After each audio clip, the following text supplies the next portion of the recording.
삼국시대 정치사 두 번째, 그래서 4세기에서 6세기 상황을 같이 좀 살펴보도록 하겠습니다. 4세기에서 6세기, 이제는 고구려 백제 신라 세 나라가 전성기 시기들을 4세기, 5세기, 6세기에서 각각의 전성기를 맞이하게 되는데, 우선 전성기를 가장 먼저 맞이한 건 바로 백제가 됩니다. 그래서 4세기 중반이면서, 별로 안 좋은데 이거 펜이? 4세기 중반에서 근초고왕이 됩니다. 그냥 펜으로 해야겠네요.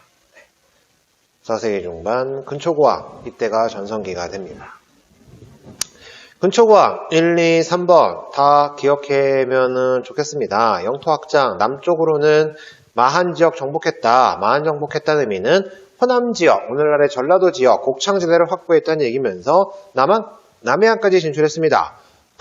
북쪽으로는 아까 얘기했던 고구려의 평양을 공격하면서 바로 고구려 왕이 죽게 되는 경우, 그래서 황해도 일제까지 차지했습니다. 대외활동으로는 중국의 동진, 외 규슈 지방, 이들과는 우호적 관계가 형성이 되는데, 특히 일본과의 우호적 관계를 보여주는 대표적인 유물, 바로 칠지도가 됩니다. 그래서 칠지도를 근초고왕이 하사했고, 요서지방으로 진출했습니다. 그 다음에 왕위의 부자 상속이 근초고왕 때 이루어지게 됩니다. 아마 이런 지도를 보여주고 다음과 같은 형세 때 관련된 내용, 그런 백제 물어보는 거랑 근초고왕 물어보는 게 된 겁니다. 그래서 백제가 이렇게까지 고구려 공기업, 위쪽으로, 남쪽으로는 아래쪽으로 쭉 마한 지역, 전라도 지역 장악하게 되는 거. 그래서 가장 커다란 영역을 차지했을 때 바로 근초고왕 때와 관련된 내용입니다.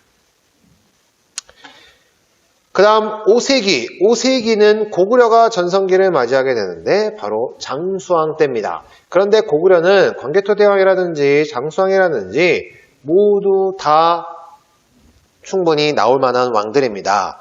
광개토대왕 4세기 말에 즉위했으며 적극적으로 대외 진출, 광개토, 넓게 열었다. 토지, 영토를, 넓은 영토를 열었다. 이름에서도 알 수 있습니다.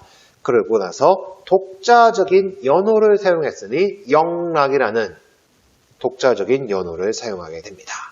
어떻게 대외 진출했는지 보겠습니다. 남쪽으로는 백제를 압박, 신라를 도와서 외놈들을 격퇴, 이 신라를 도와, 이때가 바로 내무랑이 되는 거고, 그 다음에 가야 공격을 하면서 전기가야 연맹체가 해체되는 이런 내용들, 지난번 강의에서 다 한 번씩 얘기했던 겁니다.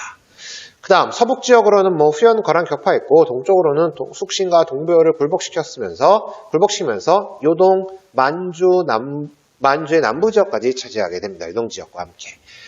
근데 전성기는 바로 장수왕 때입니다. 장수왕, 남북조와 교류하면서 외교적 안정, 북쪽 경계를 안정시켜 놓고 바로 남진정책으로 나가게 되는 겁니다.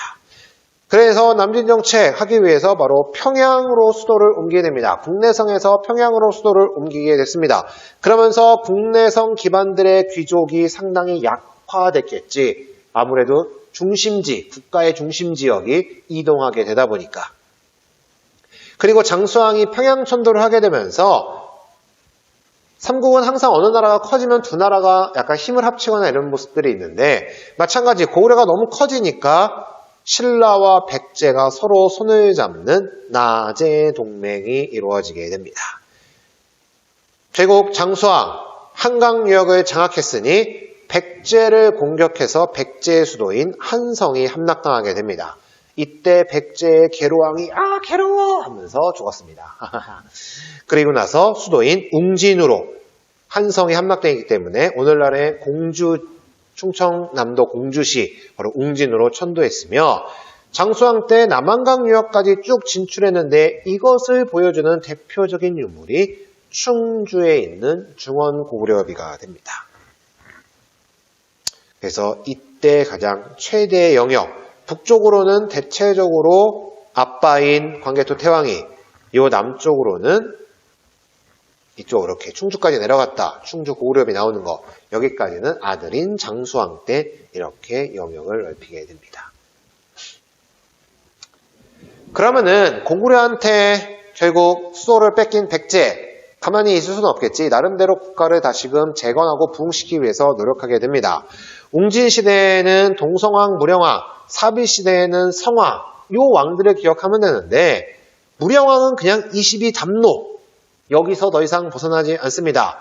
남조와의 교류 강화, 그래서 중국 남조와 교류를 하게 되면서 이때 이 남조 스타일을 받아들여, 중국 스타일을. 그게 바로 벽돌 무덤이고 바로 무령왕릉이 그래서 벽돌 무덤이 되는 겁니다.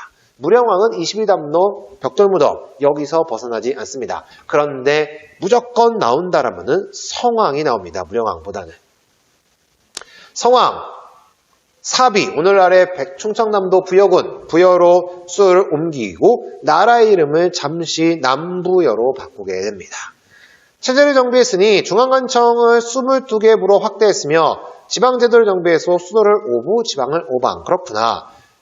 나온다라면은 이거 갖고 성왕은 물어볼 겁니다. 신라와 힘을 합쳐서 고구려를 공격했어. 그래서 한강역을 되찾았지만 바로 한강 하류 지역, 한성 지역을 되찾긴 했지만 신라가 배신을 합니다. 공격으로 신라의 공격을 받아 다시 뺏기게 됐고 결국 이제 신라와 전쟁을 하게 되는데 요 관산성 전투에서 신라군에게 크게 패했고 성왕이 이때 죽게 되면서 결국에는 백제, 성왕 때 잠시 부흥을 좀 하려고 했지만 중흥을 좀 하려고 했지만 이렇게 끝이 나게 됩니다. 그 다음 신라 보겠습니다. 6세기 때 바로 전성기를 맞이하게 되는데 그때 왕은 진흥왕인데 신라는 3명이 나옵니다. 지증왕, 법흥왕, 진흥왕 다 나올 만한 사람들이라서 하나씩 보도록 하겠습니다. 지증왕 때 나라 이름 드디어 사로국이 아니라 신라 그리고 마립간에서 왕으로 바뀌게 됩니다. 그리고 소를 통해서 농사짓는 우경을 장려했으며 순장 금지시켰습니다. 왜냐하면 사람들의 노동력이 중요해졌기 때문에 순장을 금지시켰고 우산국, 오늘날의 울릉도 지역을 정벌하게 됩니다. 그래서 신라 이사부 장군이 이때 가서 활약해서 울릉도, 독도를 신라의 영역으로 갖게 된 겁니다. 그 다음 법흥왕, 마찬가지로 광개토 태왕이 영락이라는 연호를 사용했다면은 법흥왕, 마찬가지로 독자적 연호를 사용하니 건원을 사용했고 금관가야가 법흥왕 때 망하게 됩니다. 법흥왕이 했던 내용 봅시다. 병부, 오늘날의 국방부 같은 겁니다. 병부를 설치해서 군사권을 왕이 장악했으며 상대 등이 이때 설치됐고 율령반포, 골품제 정비 이런 것들이 이루어집니다. 율령반포 키워드를 하면 되겠네요. 그 다음에 관리들을 17등급으로 나누어 복색, 옷 색깔을 지정하면서 서열을 구분했고 불교를 공인했으니 2차돈이 순교를 하게 되면서 불교가 공인이 됩니다. 라디오 CM송 광고 중에서 차돌은이 차돌, 오늘 그 2차돌에서 국밥 먹고 왔는데 2차돌 하니까 2차돌이 생각나네요. 특정 광고 홍보해 주는 거 아닙니다. 드립으로 한 거지 뭐. 아무도 안 웃긴 드립. 신라